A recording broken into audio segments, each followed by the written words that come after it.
जय हिंद साथियों, जैसा कि आप देख रहे हैं हमारे साथ विपिन त्रिपाठी जी बैठे हुए हैं, farmer professor of IIT Kharagpur और एक बहुत ही बड़े एक्टिविस्ट दिल्ली से आए हैं हमारे पास और हिस्ट्री के बारे में बहुत बड़ी जानकारी and he is a Gandhian scholar we can say. तो पहले तो हम एक गजल सुनेंगे इनसे। हमारी 45 मिनट का सेशन हो चुका है हमारा। एक गजल बहुत अच्छी किसानों के लिए और बंगाल वासियों के लिए इनकी एक अपील रहेगी हिस्ट्री के साथ। Sir, over to you. बहुत बहुत शुक्रिया नौशीन। आज मेरी जिंदगी का बहुत ही खुशी का दिन है कि इतनी बड़ी तादाद में तुम्हारी साथी जो किसी पॉलिटिकल पार्टी के हिस्सा नहीं है, लेकिन इनके अंदर इंसानियत का दर्द है, किसी किस्म का भेदभाव नहीं है। और अभी हम 1 घंटे से जब बातचीत कर रहे थे तो मुझे बड़ा सुकून मिला आप लोगों के जज्बे को देखकर। तो मैं अभी शुरुआत करता हूँ एक गजल जो कि 28 जनवरी को जब मैं सिंघू बॉर्डर पे जा रहा था तो रास्ते मेरे जहन में आई, क्योंकि 26 जनवरी को किसानों का आंदोलन बहुत बड़ा उन लोगों ने एक रैली निकाली थी दिल्ली में, जो कि हिंदुस्तान की तारीख में ऐतिहासिक थी, लेकिन सरकार बदनाम करने पे तुली थी। तो मुझे डर लग रहा था ऐसा नहीं किसान हिम्मत हार जाएं और वापस घर लौट जाएं। तो मेरे दिमाग में गजल आई, वो गजल आपको सुनाता हूँ, फिर 2-4 बातें रखूंगा।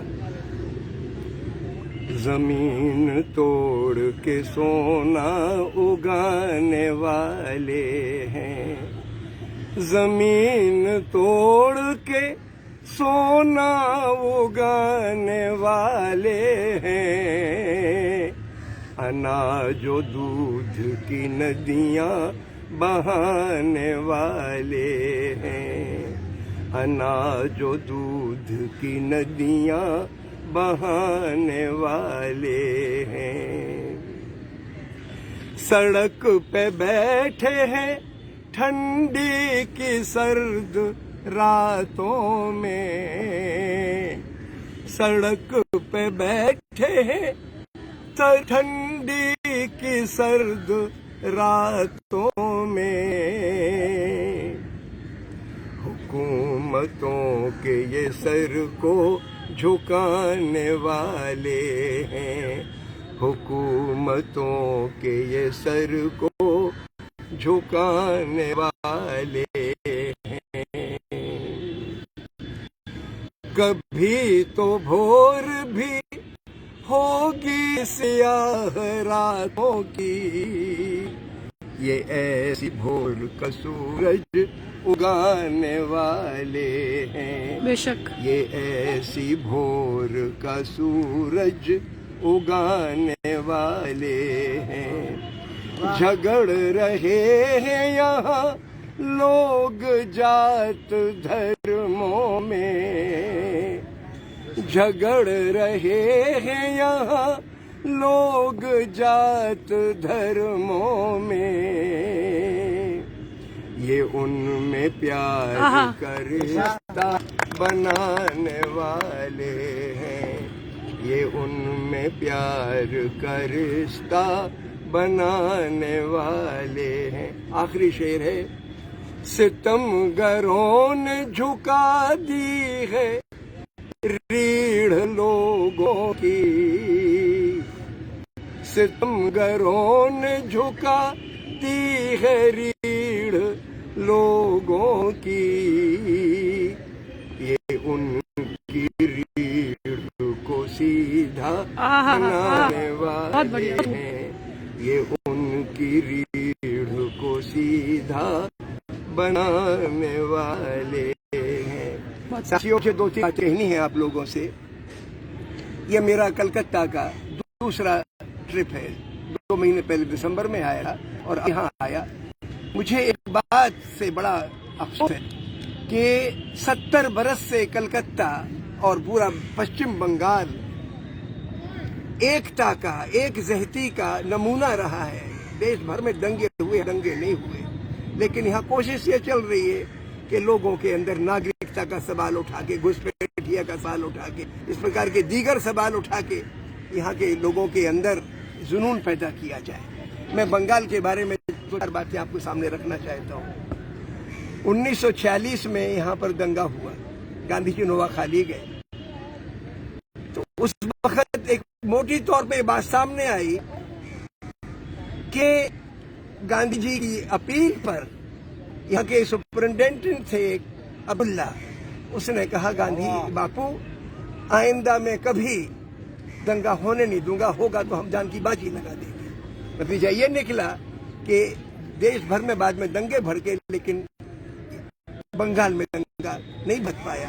आजादी के बाद थोड़ा सा हुआ था, एक दो दिन की वायलेंस हुई 1947 15 अगस्त के बाद दिल्ली यहाँ पे कलकत्ता में, लेकिन बहुत जल्दी गांधी ने जब उपवास किया तो अमन आ गया और उसके बाद अमन बना रहा।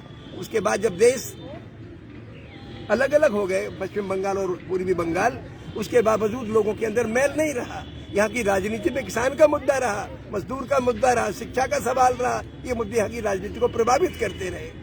आज सूरत ये है कि सारे हिंदुस्तान में नफरत का माहौल, सरकार के कानूनों के खिलाफ अगर आपने बात करी तो आपको गद्दार और देशद्रोही कहने की सूरत पैदा हो चुकी है। मैं चाहता हूं कि बंगाल इस बात से बचा हुआ है, ऐसी सूरत यहाँ पैदा ना हो। आपको एक दूसरे के दुख दर्द को समझने की जो यहाँ की परंपरा है उसको जिंदा रखना है और ऐसा निजाम बना के रखना है। यहाँ पे जो भी हुकूमत किसी पार्टी की आए वो सबको साथ लेके चले, लोगों में खांचे पैदा ना करे, धर्म का खांचा, लड़के लड़की का खांचा, विचारधारा का खांचा, किसी आदमी को सही बात बोलने वाले को गद्दार कहने का, और अपने दायरे के आदमी को चाहे वो 100 कत्ल करके आ जाए तो उसको आपने देशभक्त कह दिया। ऐसी राजनीति ठीक नहीं है। आपके सामने बड़ी जिम्मेवारी है और सरकार किसी की हो, लेकिन सच पे टिकना इंसानियत का पहला कदम है और अब तक बंगाल ने वो लाज रखी है मुल्क की, हम चाहते हैं उसको आप जिंदा रखो। बहुत बहुत शुक्रिया। बहुत शुक्रिया सर, एक जिंदा रखो। लेकिन अब्दुल्ला वाला आपका वो जो इंसिडेंट अभी आपने बताया कि सब, हाँ सर बताइए। बेटे अब्दुल्ला का समझ लें, अब्दुल्ला सुपरिटेंडेंट ऑफ पुलिस थे यहाँ पे नोआखाली में। तो गांधी जी जब नोआखाली गए तो एक रिलीफ कैंप में चले गए जहाँ हिंदू शरणार्थी थे। वहाँ बातचीत चल रही थी, मंत्री भी आए थे, कमिश्नर थे और सुपरिटेंडेंट ऑफ पुलिस भी थे। बात चल रही थी कि ये शरणार्थी अपने गाँव को वापस कैसे जाएंगे। तो गांधी जी ने कहा कि आप गांव पीछे एक हिंदू एक मुसलमान हमें दे दें तो ये लोग वापस चले जाएंगे, जो शपथ पूर्वक कहें कि हम जान की बाजी लगा देंगे लेकिन अपने गांव में फिसाद नहीं होने देंगे। सब लोग खामोश हो गए। तो सुपरिटेंडेंट ऑफ पुलिस जो अब्दुल्ला थे वो खड़े हो गए, बोले मैं बाकी का तो नहीं कह सकता लेकिन अपनी बात जरूर कहता हूं कि मैं अपने आगे कहीं दंगा होने नहीं दूंगा, पूरी ताकत से उसको रोकूंगा। तो सुचेता कृपलानी बोली अब्दुल्ला तुम बापू से बात कर रहे हो, अपनी बात जिम्मेवारी से बोलना, वरना बापू तुम्हारे अगर दंगा भड़क गया तो तुम्हारे घर के सामने जान दे देंगे आके ये। अब्दुल्ला फिर खड़े हुए, बोले बापू मैं पूरे होशो हवास में जिम्मेवारी के साथ कहता हूं कि अगर दंगा कहीं भड़का तो मैं उसको बचाने में अपनी जान की बाजी लगा दूंगा। और उस शख्स ने अपनी बात का इतना निभाया इस बात को कि उसने दंगा होने नहीं दिया। यहाँ पे पूरे हिंदुस्तान में दंगों की आंधी चली, पंजाब में खासतौर से आग लगी, जम्मू में आग लगी, लेकिन बंगाल में आग नहीं लगने दी उसने और तमाम लोगों ने मिलके। तो ये मैं चाहता हूँ कि बंगाल अपने इस इतिहास को अपने सामने रखे और उसको बचा के रखे। बहुत बहुत शुक्रिया। बहुत शुक्रिया सर। विपिन सर आप आए और इतना कीमती वक्त दिया, आपको जाना भी है। यहाँ पे हम सभी बंगाल के ही हैं, हिंदुस्तानी हैं, जैसे कि आप दिल्ली से आए हैं लेकिन आपको परवाह हिंदुस्तान की है, इसीलिए आप बंगाल को बचाने की बात कर रहे हैं। तो मैं यहाँ पे जो इकट्ठे हुए लोग, उन लोगों से पूछ रही हूँ कि आप लोग आंदोलन करते हैं, ज्यादातर स्टूडेंट्स फ्रेटर्निटी से हैं, बुर्का पहनकर हमारे साथ हमारी बहनें हैं और नौजवान खून हैं।